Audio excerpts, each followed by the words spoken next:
mundial estos precios a 20 o a 30 dólares. En segundo, luego nosotros tenemos recursos mineros de oro que ya están en ya pleno, se activaron. Ya se activaron. Para la exportación. Hemos podido activarlo hace meses atrás, pero nos dormimos un poco en eso, porque creo que cuando Chávez lanzó el rescate de las reservas de oro hace 3 años y la ley del oro, de inmediato hemos debido impulsar ese proceso allí. Pero bueno, hubo estas inexperiencias, pero el oro es un elemento esencial y los elementos estratégicos. Y luego definitivamente estamos claros, y creo que el alto gobierno está claro, que eso que se ha venido denunciando desde hace largo tiempo, de sembrar el petróleo, Pietri y Adriani, y después un escritor, por cierto, de Barinas, Orlando Araujo, en la Venezuela violenta, él precisó que aquí se había conformado una burguesía a la sombra del mantualaje y de los terratenientes, y que se habían apropiado de las concesiones petroleras y se las entregaron al imperio yanqui. Y luego, con la mediatización del Estado, habían desarrollado toda una economía importadora. Eso ha llegado ya a sus límites de agotamiento, el modelo rentista petrolero. Y ahora sí, definitivamente, vamos a un proceso de modernización de la agricultura y de un verdadero desarrollo industrial sobre la base de nuestros propios recursos, arroparnos hasta donde llegue la cobija. Pero tenemos aliados estratégicos fundamentales como la República Popular China, la Federación Rusa y todas estas relaciones y todos estos mecanismos diplomáticos e institucionales que nos dio el comandante Chávez. ¿Verdad que tenemos con qué? No estamos en la situación seria como la que tuvo la Revolución Cubana, que tenía no más que azúcar, se había desplomado todo el bloque soviético y resistió. El aparato industrial. Y ahí están los palestinos, donde yo también conozco muy bien esa área porque lo hemos vivido allá. Y está el caso Siria.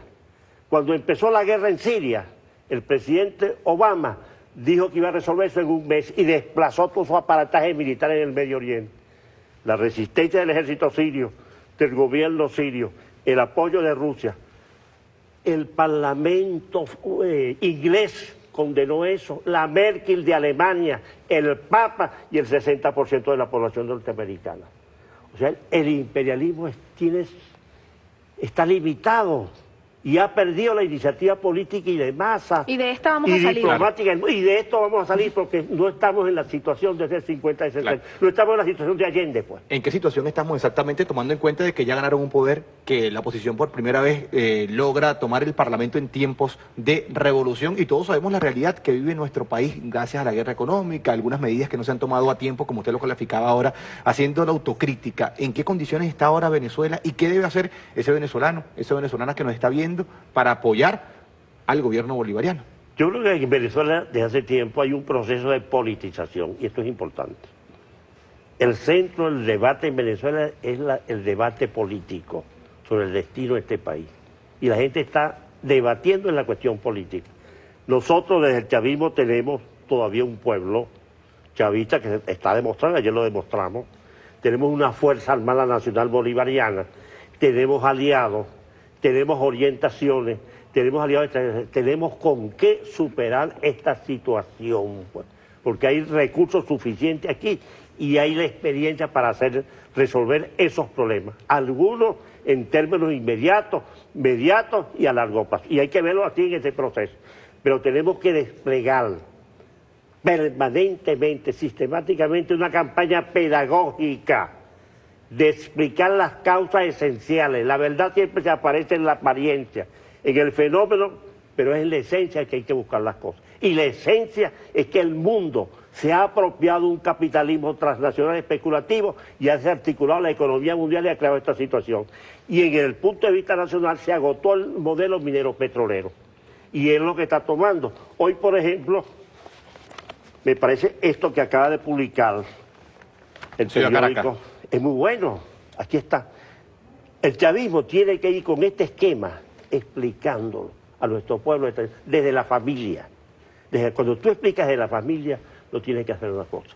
Siendo pedagógico, ¿no? En las elecciones pasadas, mis 3 hijos, yo ni los vi, votaron. Los 11 nietos, todos se fueron por un tubo. ¿Por qué? Porque hay una tradición política de formación. Es lo que tenemos que desarrollar. La permanente. derrota de la revolución el 6 de diciembre, ¿se debió a qué? Se debió primero a que hay una onda neoliberal, conservadora, que ha tomado relativamente una contraofensiva que arrancó con el golpe de Honduras, los intentos de derrocar en Ecuador al presidente Correa, los intentos de derrocar a Evo, lo de Bolivia, o sea, hay una onda conservadora y creo que nosotros no le pusimos suficiente atención a esa situación, pues. Y fíjense que no solamente se desarrolló aquí, lo que acaba de pasar en Bolivia, pues. Sí. Entonces, entonces tenemos que hacer los análisis políticos, el balance histórico, el balance y reordenar la fuerza sobre la base de ¿qué? De la verdad que está en la realidad, que está en la historia. Es eso lo que tenemos, hablar muy claro y que la gente sepa quién ha controlado las divisas aquí históricamente en el país. Hoy sale un artículo muy claro, nosotros no podemos seguir dándole divisas para sacar cosas que no son esenciales. Hoy en día, en esta situación difícil de las divisas, pero transitoria, repito, porque el precio del petróleo va a aumentar y en los acuerdos, el oro, eso es rápido, va a haber divisas en el país, pero tenemos que de verdad sembrar las divisas en el desarrollo industrial del país, en un desarrollo humano, sustentable, no como hacen ellos. Un gobierno de ellos ahorita en el poder, ¿qué hace? Se endeuda 50, 60 mil dólares, entrega las reservas minero-petroleras, entrega todos los recursos dentro del país y quedamos hipotecados. Y el 80% a ser pobre otra vez. El pueblo se va a quedar tranquilo, los 3 millones de pensionados, la gente que tiene el control de las industrias estratégicas del país. Hay una defensa por parte del pueblo venezolano. Y lo va a hacer. Usted representa también, es miembro de la directiva del Partido Socialista Unido de Venezuela. Digamos que el trabajo del PSV también tuvo que haber sido un poco más fuerte para las elecciones del 6 de diciembre, así como el del Gran Polo Patriótico. ¿Qué autocrítica le puede realizar usted al Partido Socialista Unido de Venezuela, además del partido con mayor cantidad de militantes en el país? Bueno, los principales responsables somos nosotros. Las victorias y las derrotas las definen en base a una realidad y a una consulta el pueblo. El principal responsable de la derrota electoral somos nosotros, la dirección política y particularmente el Partido Socialista Unido de Venezuela. Aunque quien bajó menos en el proceso electoral fueron nuestros aliados. Entonces estamos en ese proceso. Por eso la línea que ha trazado el presidente Maduro del Congreso, de la patria. Nosotros tenemos que avanzar toda una línea a conversar con la base popular que todavía tiene la oposición venezolana. Y sobre el diálogo, sobre qué base del diálogo, respeto a la Constitución. Este es el punto del partido. Claro. Real.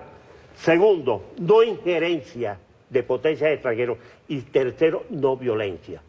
Esas son las 3 condiciones básicas para normalizar la relación, si estos de verdad quieren. Porque por la vía de la salida de los golpes de Estado salen derrotados. Si se salen del marco de la Constitución, lo vamos a derrotar fácilmente. Y la derrota puede ser contundente. Sí. Un mecanismo que está aplicable en la Constitución y que ya se aplicó una vez hace 12 años, en el 2004. Queríamos revisar específicamente la experiencia de Venezuela hace 12 años y lo que se vive hoy en día, Fernando, tomando en cuenta ese Hugo Chávez que le hicieron un golpe de Estado, que le paralizaron PDVSA, que le hicieron marchas multitudinarias y luego con 60% ganó ese referéndum revocatorio que terminó siendo aprobatorio. ¿Cuáles son las condiciones reales? Si ellos llegan a aprobar un referéndum, ¿cuál será la respuesta del pueblo venezolano? Primero, tiene que cubrir los lazos que establece la Constitución. No lo que se le ocurra a estos que están declarando. Aquí hay los procedimientos. Plantear eso, recoger las firmas, aprobarlo por el CNE, a medirnos en el voto universal, directo y secreto. Necesitan sacar 8 millones de votos. Y ellos saben que muchos de esos votos fueron prestados. No son de ellos. Yo tengo muchos amigos y gente que conversa con nosotros. Y en el extranjero iba con varios diputados de ellos y nosotros sabemos que ahí hay muchas cosas prestadas. Ellos, sus cálculos eran para sacar 90, 96 y llegaron a tal. Ellos saben que esos 2 millones no son de ellos. Exacto. ¿Qué tiene que hacer la revolución? No solamente ellos, nosotros tenemos que trabajar para los 30 millones de venezolanos. Nos tenemos que unificar. No hay Por que eso trabajar para unas la elecciones línea nada más. fundamental es la unificación programática de todo el movimiento de trabajadores. Los trabajadores no pueden estar nada pendientes que sea del contrato y del sextatique. No, ellos tienen el poder real. La unificación programática de todo nuestro pueblo y de toda la nación venezolana. Esa es la gran tarea. Y es lo que han hecho los países. Los chinos lograron unificar toda su nación. Los cubanos lograron unificar toda su nación. Nos tenemos que agotar histórica y políticamente esta dirección golpista y fascista. Ya y para conversar. terminar, porque nos quedan pocos minutos, ¿hay disputa interna en la oposición venezolana? Siempre lo ha tenido. Y por eso tú lo ves allí. Tiene ya 3 meses. Dijeron que dentro de 6 meses estaba listo. Pues. Y ni siquiera saben qué mecanismo van a aplicar. A temprana edad, de un alto dirigente de Acción Democrática que los asesinaron casualmente en el año 52. La dinámica social tú no la puedes someter a relojes. Como en la física, tú combinas H2 y te da agua. Pero en la lucha social, que es más compleja y muy difícil, tienes que hacer los análisis. Y en ese sentido la dialéctica y el marxismo es importante, porque nosotros tenemos que ver las cosas en movimiento, analizarlas en sus partes e ir definiendo esas cosas. El éxito político del comandante Chávez es que analizaba bien la situación, tenía una comprensión de la realidad venezolana, de la historia, oía mucho en las intercambios y era, por supuesto, muy inteligente y construyó todo esto en poco tiempo, en 17 años. Un visionario. Absolutamente. Por eso este pueblo, revisa la historia, este pueblo no le pone vela a ningún presidente, de Páez hasta el doctor Caldera. Además, una revolución que fue pacífica, una revolución que también se midió a través de las letras de las canciones. Nosotros queremos recordar, ocurrió una situación lamentable en el estado Falcón, de donde usted es, justamente con el monumento de Alí I, un luchador social también ahí por lo tenemos en excelencia. pantalla. Esto se dio luego de una concentración convocada por el alcalde o el gobernador de Miranda, Capriles Radowski, y vean cómo golpean el busto. Ahí está sembrado el cantor más importante, no solamente venezolano, sino latinoamericano, en el último siglo. ¿Qué mensaje da? Oye, así lo hicieron a nosotros hace 6, 7 años en Carora. Estamos en la Constituyente. Y organizamos una fuerza de más de 4.000 hombres y mujeres y derrotamos por primera vez allí a Acción Democrática, a Copey, e incluso hasta un candidato que nos quisieron imponer el Quinta República. Eso lo que hace es fortalecer al pueblo, pues, porque esos son sus ídolos. Eso está en el ideario colectivo. Esta oposición no tiene liderazgo, no tiene cantores, no tiene poetas. ¿Cuáles son los intelectuales de verdad? Los renegados que se han ido de la izquierda, que están absolutamente quebrados. Ellos no producen absolutamente nada. Y cuando un movimiento no produce poetas, no produce cantores, no escribe, está agotado. Claro. Y lo que le queda es el único camino, el de la violencia. Y la violencia son de los que no tienen razón. Y bueno, ahí queda Muchas demostrado. Gracias, Fernando Sotorroja, nos acompañó en este desayuno más interesante que nunca, además cargado de mucha historia y de esa autorreflexión, de esa autocrítica, de esa reflexión que se tiene que hacer desde las filas de la revolución para consolidar un proceso que inició con el comandante eterno Hugo Chávez y que a 3 años de su siembra debe estar más fuerte que nunca. No van a poder con el canto de Alí I, pese a que quisieron demoler ese monumento allá donde está sembrado, específicamente en Paraguaná. Sus canciones van a seguir retumbando, como seguirá retumbando el ideal de Hugo Chávez acá y fuera de nuestras fronteras. Muchísimas gracias a Fernando. Verónica, tenemos que hacer la pausa y muestra la división que está en la oposición venezolana. Es que ni siquiera saben cuál es el mecanismo que van a utilizar. Si estuvieran tan seguros de que realmente pueden salir de la revolución, ya hubiesen activado al menos uno. Al menos uno de los mecanismos que establece tienen la un abanico de Constitución. posibilidades y todavía no se arriesgan a cuál aprobar. No se han puesto de acuerdo. Nosotros vamos a seguir aquí en este desayuno, vamos a una pausa y ya volvemos. Recuerden la etiqueta del día de hoy, Chávez Educador, un Chávez que explicaba en detalle a todo el pueblo venezolano lo que se iba haciendo en revolución. Ya volvemos.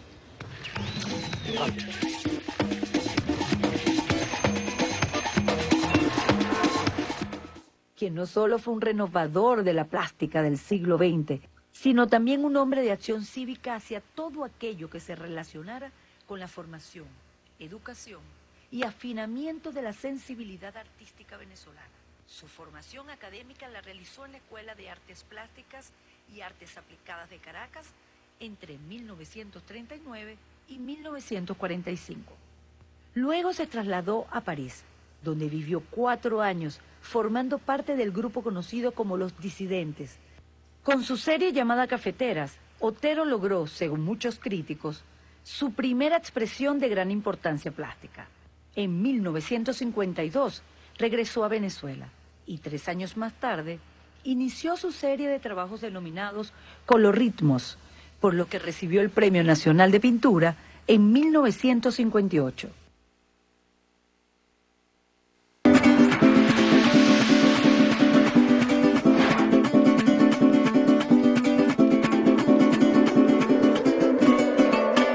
Todo el pueblo al cuartel de la montaña, a los 3 años de la siembra del comandante, del 5 al 15 de marzo, teatro, música, actividades infantiles, conversatorios y más. Seamos como Chávez, fuerza pueblo, encaremos la tormenta. El Congreso de la Patria significa esa mirada consolidada al futuro, ¿no?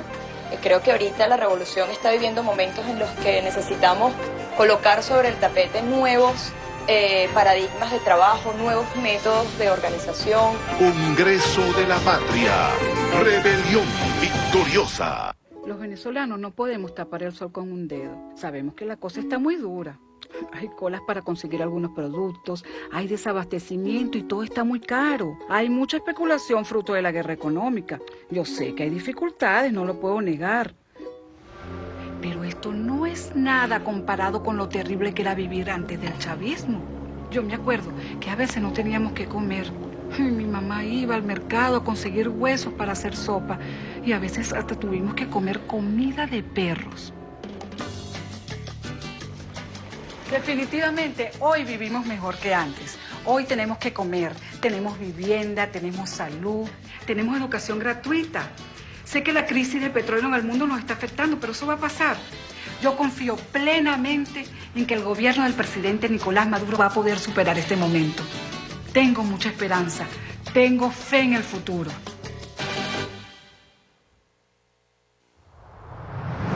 Araña locha, alguna vez dije, araña caliente para las viejas que no tienen dientes. Yo inventaba a veces unos versos no muy queridos por alguna gente. Ciclo Orgullo Chavista, El Arañero de Sabaneta, este lunes a las 11 de la mañana por Venezolana de Televisión.